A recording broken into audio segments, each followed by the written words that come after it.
How's it going, guys? Mr. Atterbury here, going over Chapter 6 notes. So let's take a look. All right, so this notes, it's kind of a big chapter, so it's recommended to go through the PowerPoint yourself. But this is kind of like a general explanation of all the key ideas, okay? So starting off, we talk about a scatter plot, and you have two quantitative variables that you are trying to look at their association, okay, and to see if there's a correlation. So let's talk about that. With the association, there's four things to look at. First is the direction. Is it a positive direction or a negative direction? Okay, if your scatter plot is in a general positive direction, so as it goes from left to right, the points are going up.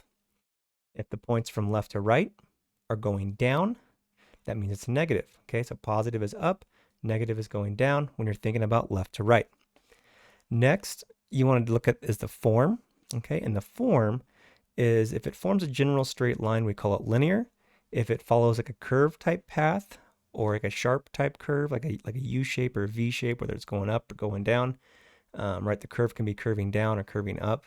But regardless, if it's not following a line, we call it a curve. Okay. Next, we're looking at the strength. So the strength of the association, is it following like a general straight line and they're all kind of tight together? Sorry. It can be a curve and be strong, but if your dots are following like they're generally tight together, okay, we call it strong. Moderate means that they're kind of together, but it's kind of loose, okay, but it still is fairly compact. And then lastly, weak. Weak would be where there's a lot of stragglers and it's kind of it's not a very strong association, okay? Any of these can be a line, and these can be a curve, but regardless, you would use the words like strong, moderate, or weak, or you could use something like a combination of moderately strong or moderately weak, okay?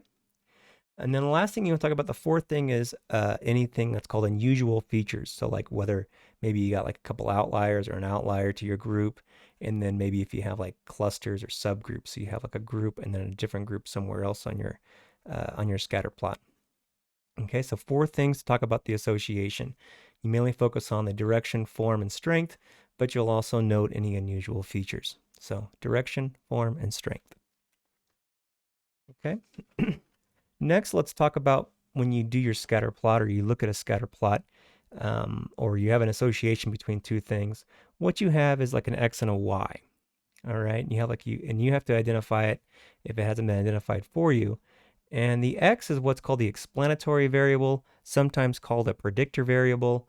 And then you have what's called your response variable, which is like your Y, it goes on your Y axis. And sometimes that's called the variable of interest.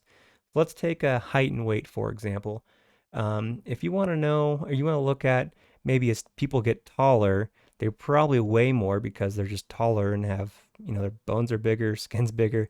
Everything generally you would expect as someone gets taller, they're probably on average going to weigh more, right? So we would say like the height explains the weight, right? Like if someone says, oh, they're 7 foot tall, of course, that explains why they weigh so much, okay?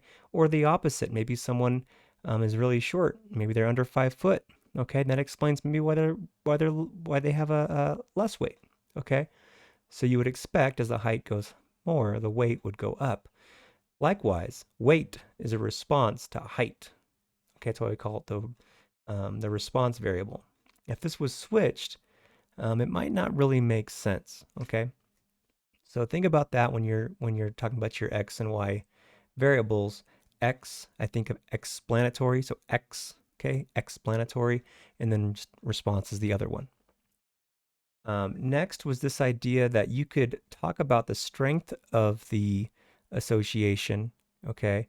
If the association meets these, um, if it meets these conditions, okay? Look down here at 1, 2, and 3. Quantitative variables, so not categorical. So like height and weight, those are quantitative variables.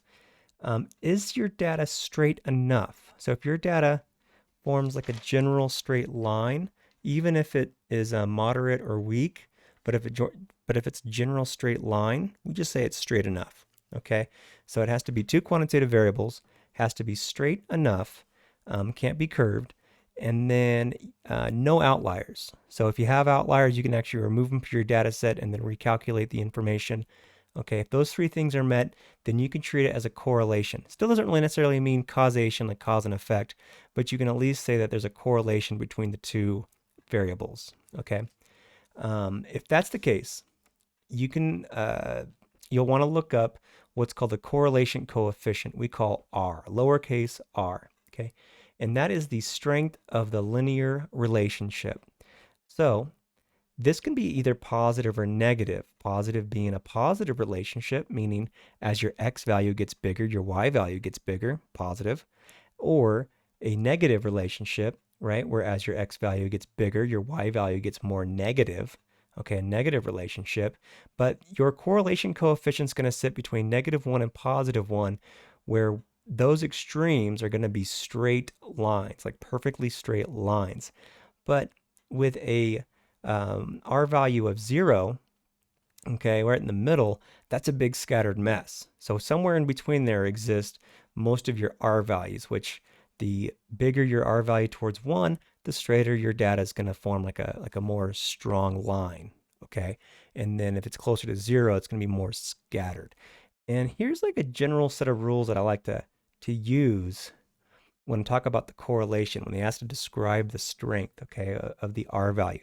So if you're given just the R value, or you look at your data and you're not quite sure how to describe it, and you're able to calculate the R value, I look at these set of numbers here. Think about grades in a class, like a 90%, like an A, a B, a C, a D, and then less than a D is like an F. Okay, so think about those. If your R value, or the absolute value of your R value, is kind of like above 9.9, like an A, your correlation is going to be like a strong line. Like it's going to be a strong association. Okay, your data might look something like this. Okay, if your R value is between 0.8 and 0.9, think of like a B. Okay, think about it's moderately strong. So it's kind of in between like scattered and like a tight, strong line. So somewhere in between there. Then also moderately, okay, moderate strength or moderate correlation. That would be where there's a little bit of scatter to it, where it's not perfect straight line. It's got a little scatter, but it still has a pretty decent size to it, where it's not like too spread out. Next would be moderately weak, so it's starting to get a little too spread out, maybe a little bit too difficult to kind of like look at a line down the middle.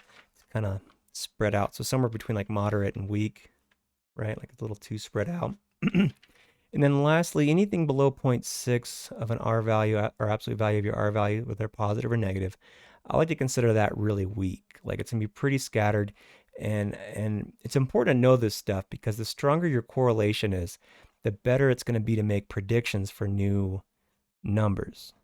Okay, so if we had something for height and weight, and let's say it was like a moderate correlation, and then you get somebody's height, you can make a prediction on their weight, but it's not too strong of a correlation. It's not too weak. You can get maybe sort of close, and then any variance wouldn't really be too big of a surprise because you're like, well, it's moderate. It's not too strong, but it shouldn't be too crazy. Okay, it shouldn't be too far off from the truth. And then lastly, let's talk. So association, to move that to correlation, it's got to meet those conditions, right? And then your lurking variables. So sometimes you'll have two variables for your quantitative variables. Okay, like the two things you're trying to explain, your x and y, your explanatory variable and your response variable. Sometimes you'll have something and it might show like a correlation, right? Like a strong association, but there's what's called a lurking variable or a hidden variable, like a third variable, okay, that's explaining why those two are related. And that can be important because sometimes you'll have a question. The question from the book, the question we did in class today was talking about, having more TVs means you make more money. And it's like, it doesn't make any sense. Like, you can go buy some more TVs and it's going to make your salary go up. Like, you're going to make more money each month, or your dollars per hour. Like, that doesn't make any sense. Like, why would you buy TVs? Okay, and there's like a hidden variable there that says, well, if you make more money, then you probably have more you're probably going to buy a house or an apartment or something with more rooms in it. You're probably going to furnish it more because you have more money to buy those TVs and do stuff. So it's not necessarily an association between just simply owning more TVs means you're going to get more money. Like that's just bad, right? That's called a lurking variable or a hidden variable. Sometimes you don't need to have that answer of what it is, but it's just that something to consider that maybe there's something else going on that explains why these two things are so closely related, and maybe it's not one of these two things. There's just something else going on that could explain this better. Okay, and it's called a lurking variable. So that's the notes. Let me take a quick look and see. I'm going to go over some practice here on, let's see. Let's see here, everybody. Let's take a look at it's not working. Let's do this. Okay. What is happening? Why did that not open up? Okay, that's not happening. Why is that not happening right now?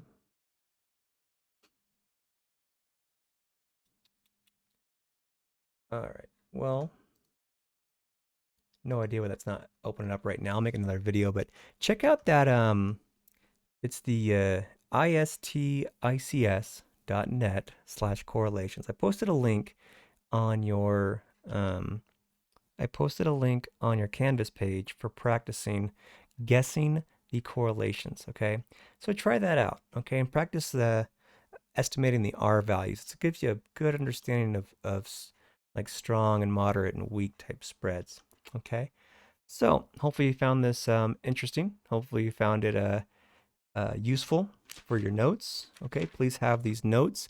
They are also posted already on your Canvas page, PDFs, just 2 pages. Make sure you have those and study them and do the vocab. Be ready to go for later this week. Okay, hope this finds you well. You guys have a great day.